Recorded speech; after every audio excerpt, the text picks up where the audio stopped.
তপ্ত দুপুরে একে একে খোলা হলো কবরের চারদিকের নেটের জাল, সরানো হলো পলিথিন যা দিয়ে কবর ঢাকা ছিল।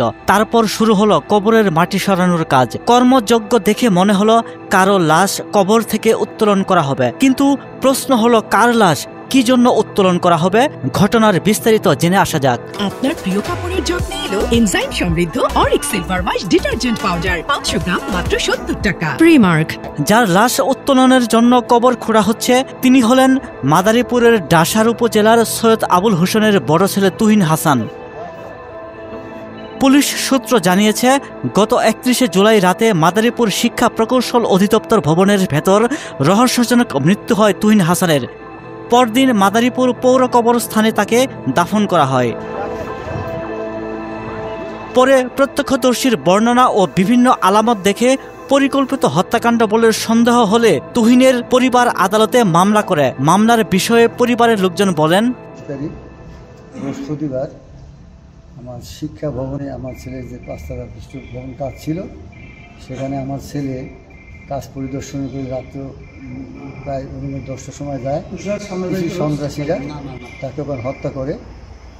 ওই দিন আমরা আমাদের গার্ড কিছু লুকাইছে, কিছু সত্য কথা বলানোর কারণে আমরা স্বাভাবিক মনে করে আমরা মাটি দিই।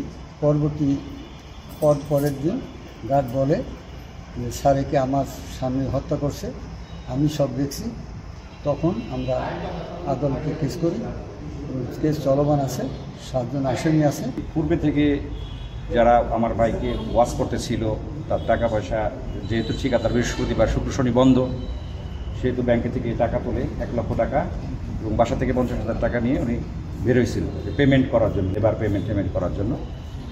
হয়তোবা সেই টাকার উদ্দেশ্য করে এই হত্যাকাণ্ডের সৃষ্টি হয়েছে, আমাদের এটা ধারণা। আমরা প্রথমে জানতে পারিনি হত্যাকারীরা পরিকল্পিতভাবে আমার যে ওইখানে যে গার্ড ছিল, সিকিউরিটি গার্ড, ওনাকে তারা হয়তো বা প্রেশার ক্রিয়েট করছে, এরকম হইতে পারে আমার ধারণা এটা। মামলার পরিপ্রেক্ষিতে আদালত লাশ তুলে ময়নাতদন্ত করার নির্দেশ দেন। আদালতের নির্দেশে 18 সেপ্টেম্বর সকালে নির্বাহী ম্যাজিস্ট্রেট মোহাম্মদ মাসুমের উপস্থিতিতে পৌর কবরস্থান থেকে লাশ উত্তোলন করা হয়। পরে লাশ মাদারীপুর সদর হাসপাতালের মর্গে পাঠানো হয়। লাশ উত্তোলন ইতিমধ্যে সম্পন্ন হয়েছে এবং আমরা হাসপাতালের মর্গে, সদর হাসপাতালের মর্গে লাশটি প্রেরণ করেছি। এর পরবর্তীতে আদালতের নির্দেশনা পেলে এটি হয়তো অন্য হাসপাতালের মর্গে ফরেন্সিকের জন্য পাঠানো হবে। তার বাবা কি মানে অভিযোগ হচ্ছে, ওনারা প্রথমে ধরে নিয়েছে লাশটি হচ্ছে স্বাভাবিক মৃত্যুতে লাশ দাফন করা হয়। পরবর্তীতে ওনারা আদালতে যে অভিযোগ দিয়েছেন বা মামলা করেছেন, সেখানে তারা অভিযোগ করেছেন না এটি পরিকল্পিত হত্যাকাণ্ড। তো সেটি হচ্ছে আদালত এখন নির্ধারণ করবে। ফরেন্সিক হওয়ার পরে রিপোর্টে যেটি পাওয়া যাবে তার ভিত্তিতে আদালতের পরবর্তী কার্যক্রম নেওয়া হবে। কবর থেকে লাশ উত্তোলনের সময় নির্বাহী ম্যাজিস্ট্রেট ছাড়াও জেলা প্রশাসন ও আইন শৃঙ্খলা রক্ষাকারী বাহিনীর কর্মকর্তারা উপস্থিত ছিলেন।